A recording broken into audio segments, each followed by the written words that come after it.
దేవుని వాక్యంలో చాలా క్లియర్ గా మనం చూస్తాం. కీర్తన 1వ అధ్యాయంలో ఏముంది? దుష్టుల ఆలోచన చెప్పున నడవక, పాపుల మార్గము నిలవక, అపహాసకులు కూర్చుండు చోట కూర్చుండక. నిలవద్దు, నడవద్దు, కూర్చోవద్దు. మరేం చేయాలి? పరిగెత్తాలి. యవనేచ్ఛల నుండి పారిపోము, విగ్రహారాధన నుండి పారిపోము, శరీరాశల నుండి పారిపోము అంటాడు. మనకు తెలియకుండా నేను చెప్తాం కదా, 6 నెలల సహవాసం చేస్తే వాళ్ళు వీళ్ళు అవుతారు, వీళ్ళు వాళ్ళు అవుతారు. మీరు ఎవరితో ఉంటున్నారో వారిలాగా అవుతారు అంతే. ఒక ఇనుమును అయస్కాంతంతో ఉంటే ఆ ఇనుము కూడా అయస్కాంతం లాగా మారుతుంది, అంటే అది కూడా అతుక్కుంటది అనమాట. అట్లాగే ఎవరితో ఉంటే వాళ్ళలాగా అవుతాం. తాగుబోతులతో తిరుగుతా ఉన్నాం అనుకోండి, బ్రదర్ నేనేం తాగాను బ్రదర్, నాకు తెలుసు నేను తాగను అన్నా కూడా ఏమవుతుందో తెలుసా?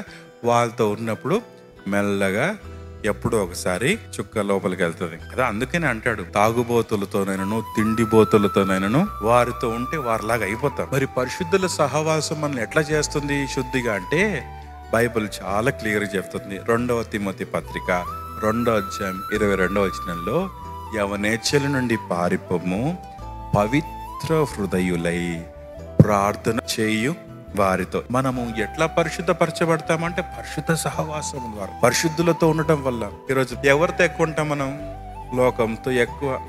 మన డ్యూటీలో మోస్ట్ ఆఫ్ ద టైం మనం అక్కడే ఉంటాం. కాబట్టి మనం ఎప్పటికప్పుడు సమయం దొరికినప్పుడల్లా సహవాసంలో ఉండేటట్టు చూసుకోవాలి.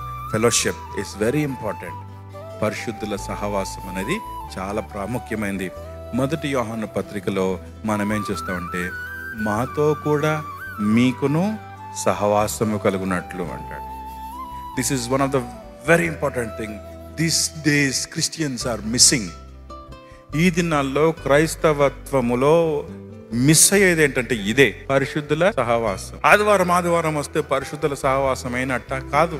ఆదివారం వస్తున్నాం మంచిదే, కానీ ఎప్పుడు కూడిక పెట్టినప్పుడు రాగలిగేటట్టు ఉండాలి. This is how we build each other. పరిశుద్ధత లేకుండా ఎవడునో దేవుణ్ణి చూడడు. యేసు ప్రభుతో ఉన్న వారి గురించి మాట్లాడుతూ, వారు ఆయనతో ఉన్నారు. మరి మనం ఎవరితో ఉంటున్నాం? సహవాసాన్ని కూడా మనము ఎంచుకోవాలి. వీ హ్యావ్ టు చూజ్ ఎవరితో సహవాసం చేయాలి, ఎవరితో ఎంతవరకు ఉండాలి, అది మనకు నేర్చుకోవాలి. మనం ఎవరితో ఉంటే మన ఆత్మకు క్షేమమో, ఎవరితో ఉంటే మనం భక్తి చేయగలమో, ఎవరితో ఉంటే మనం విశ్వాసంలో ఎదగగలమో, ఎవరితో ఉంటే మనం ప్రార్థనలో బలపడగలము, ఎవరితో ఉంటే మనం సాక్షులుగా ఉండగలము, వాళ్ళతో అంటుకట్టబడి ఉండాలి. వాళ్ళతో స్టిక్ అయిపోవాలి.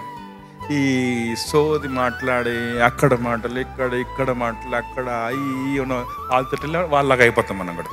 కాబట్టి పరిశుద్ధ సహవాసాన్ని మనము కలిగి ఉండాలి.